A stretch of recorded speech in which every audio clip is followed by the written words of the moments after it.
The U.S. Environmental Protection Agency came down hard on two South Korean automakers Monday, which are paying a hefty civil fine and forfeiting millions of greenhouse gas credits after allegedly fudging emissions data. The fine stems from a 2-year investigation into how Hyundai and Kia tested their cars to ensure they met the EPA's emission standards. The government accused the two companies of cherry-picking data and manipulating road tests to inflate the fuel efficiency ratings of 1.2 million vehicles.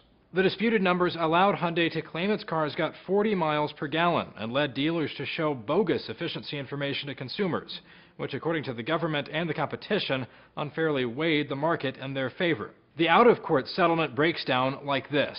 The two companies will pay the U.S. government a $100 million fine, the largest ever under the Clean Air Act.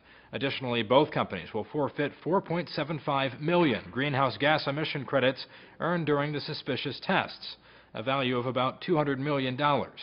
Finally, the companies must budget $50 million for independent audits of future vehicle tests. And Jalopnik points out that's all in addition to the $395 million the automakers have set aside to deal with lawsuits over the issue, bringing the total price tag up to about $745 million American dollars.